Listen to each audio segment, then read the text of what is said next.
জুলাই আমরা আন্দোলনে ছিলাম, এই বোকামিটা বন্ধ করা।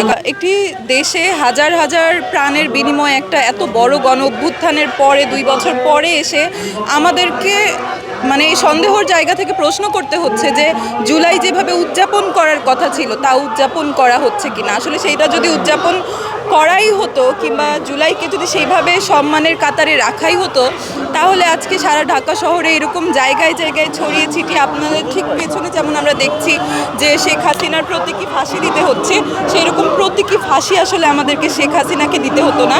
এবং 2 বছর পরে এসেও বিচার ট্রাইব্যুনালের মাধ্যমে জুলাইয়ের গণহত্যার বিচারগুলো যেইগুলো এখনও মানে পোস্টপোন করা রয়েছে, সেই বিচারগুলো এখনও বাস্তবায়িত না হওয়া।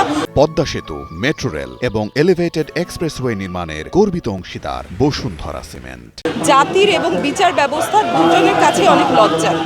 নতুন করে প্রত্যাশা তো বলার কিছু নাই, যা কিছু প্রত্যাশা বলার ছিল আসলে জনগণ একটা দেশের সাধারণ নাগরিক হিসেবে যেরকম স্বাভাবিকভাবে জীবন ধারণ করা, সেটাই আমাদের প্রত্যাশা ছিল। এবং সেই জায়গা থেকে দেশের একজন সাধারণ নাগরিক হিসেবে প্রত্যাশা সেইটাই যে দেশের জনগণের স্বাভাবিকভাবে এত কর দেওয়ার পরে, এত কিছু দেওয়ার পরে যেই স্বাভাবিক জীবনযাত্রা, মানুষের যেই স্বাভাবিক খেয়ে পড়ে বেঁচে থাকা, এটাই এখনও আমাদের প্রত্যাশা, যেটা এখনও পর্যন্ত পূরণ হয়নি। এবং আমরা এখনও পর্যন্ত যেই সরকার ব্যবস্থা রয়েছে তাদেরকে দেখছি বলতে মুখে ঠিকই বলছে তারা সবার আগে বাংলাদেশ, কিন্তু সবার আগে নিজের পকেটটাই ভর্তি করতে দেখছি, জনগণের জন্য কাজ না করে। বাংলাদেশের রাজনীতিতে যারা রাজনীতির সম্মুখ সারিতে রয়েছেন তাদের মধ্যে নিজেদের মধ্যে অনেক রকম মতভেদাভেদ থাকতে পারে, কিন্তু শেখ হাসিনার প্রশ্নে সবাই এক হবেন বলে আমি বিশ্বাস করি। আর আমরা কয়েকদিন পর পর যেরকম ফাঁকা আওয়াজ শুনি যে শেখ হাসিনা ফিরছেন, শেখ হাসিনা যদি ফেরারই হতো তাহলে এই 2 বছরে এমন অসংখ্যবার আমরা তাকে মিথ্যা বুলি ফুটাতে দেখেছি।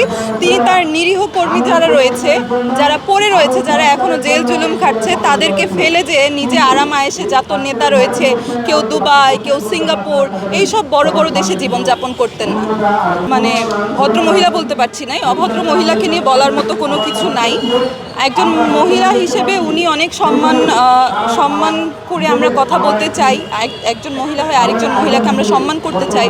কিন্তু উনি যে এরকম বিভৎস এবং নোংরামি করে, যেসব নোংরা কথাবার্তা বলে, তো সেই জায়গা থেকে উনাকে নিয়ে আমি আসলে কোনো মন্তব্যই করতে চাই না। আর যদি বলি কোনো জুলাই যোদ্ধা কেন, যে কোনো আমাদের দেশের সাধারণ নাগরিকের ওপর অন্য একজন কেউ হামলা করছে, এই ব্যাপারটা হচ্ছে সম্পূর্ণ আমাদের আইন শৃঙ্খলা বাহিনীর ব্যর্থতা। এইটাতে করে কোনো বিশেষ গোষ্ঠী যদি লাভবান হয় কিংবা শান্তা ফারজানাদের মতো মানুষরা যদি লাভবান হয়, এইটার কারণ শুধুমাত্র আইন ব্যবস্থার শক্ত অবস্থান ধরে রাখতে না পারা। এই অস্থিরতা নিয়ে আমি একটু আগেও কথা বলছিলাম। এই অস্থিরতাটা আমি একদমই মনে করি যে দেশের এই সংকটকালীন মুহূর্তে আমার যেসব ছাত্র জনতা ভাই রয়েছে, ছাত্রদল বলি, ছাত্র শিবির কিংবা ছাত্র মঞ্চ, ছাত্র শক্তি যারাই রয়েছে, আমার সকলের প্রতি আহ্বান থাকবে আমাদের দেশের এই মুহূর্তে সবার একতাবদ্ধভাবে থাকা উচিত এবং নিজেদের মধ্যে যেই আন্তঃকন্দল রয়েছে এসব বন্ধ করে দেওয়া উচিত।